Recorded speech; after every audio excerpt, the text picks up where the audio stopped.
Bienvenidos! Today I'm going to talk about the Spanish possessive pronouns. As with other pronouns, these are words that are used to replace a noun that has been mentioned previously. Los pronombres posesivos, the possessive pronouns, vary in gender and number. Let's take a look. For yo, I, we're going to use el mío, for singular masculine nouns.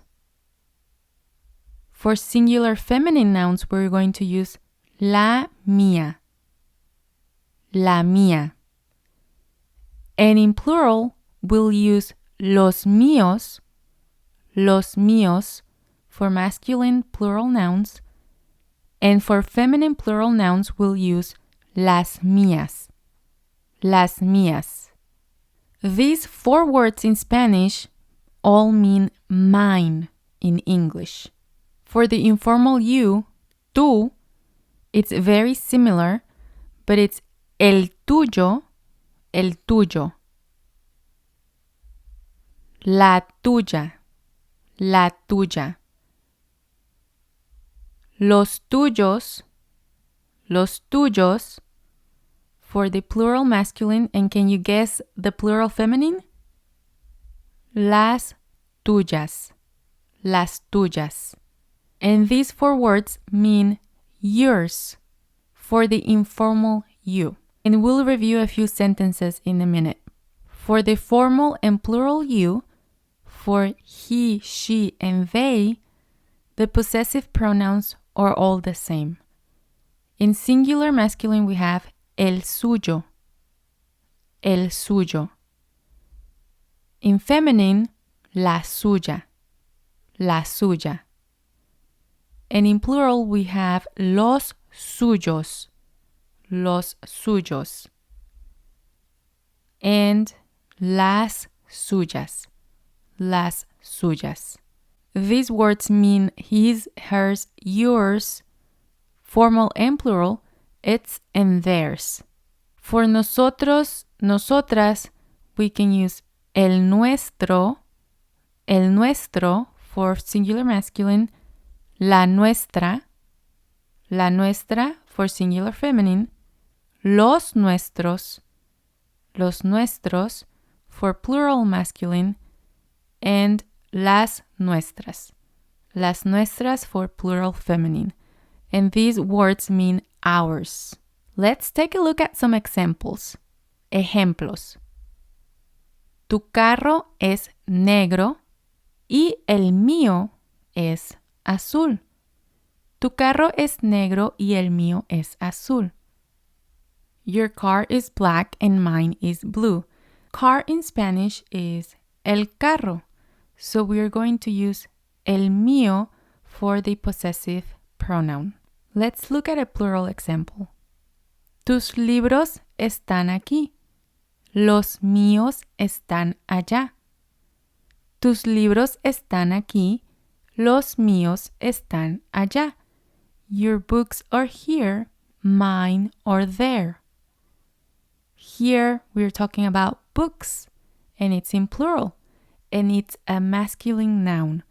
So for the pronoun, we are using los míos. Let's look at more examples. Mi casa es pequeña. La tuya es grande. Mi casa es pequeña. La tuya es grande. So here we're talking about a house. My house is small. Yours is big. Casa is a feminine noun. La casa. So we're going to use la tuya, yours.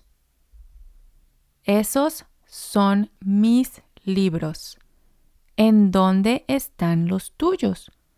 Esos son mis libros. ¿En dónde están los tuyos? Those are my books. Where are yours? So here we're using los tuyos because we're using books in plural. Mi celular es viejo. El suyo es nuevo. Mi celular es viejo. El suyo es nuevo. And this one is a little tricky. My cell phone is old. El suyo could mean his, hers, theirs, yours. Is new. So here you really have to pay attention to the context, right? You'll have to know who the conversation is about. Mis zapatos son negros y los suyos son blancos. Mis zapatos son negros y los suyos son blancos. My shoes are black and his, hers, theirs, yours are white. So shoes are a masculine plural noun. That's why we're using los suyos. When you need to clarify who you're referring to or about, you can also use a prepositional phrase. Instead of mis zapatos son negros y los suyos son blancos, we could say mis zapatos son negros y los de ella son blancos. De ella is the prepositional phrase. And here, de ella means those belonging to her. And we can expand on this in a different class, but I just wanted to give you a different option. The last example that I have for you here is su gato es blanco, el nuestro es negro. Su gato es blanco, el nuestro es negro. His cat is white, ours is black. Gato is a masculine noun. That's why we're using el nuestro. Estas flores son nuestras. Estas flores son nuestras. These flowers are ours. Flores is a feminine plural noun. That's why we're using nuestras. I mentioned before that to be able to use the possessive pronouns, you need to know the gender and number of nouns. I have a dedicated video where I show you tips to identify them here. So go watch that next, and I'll see you in the next video. Gracias.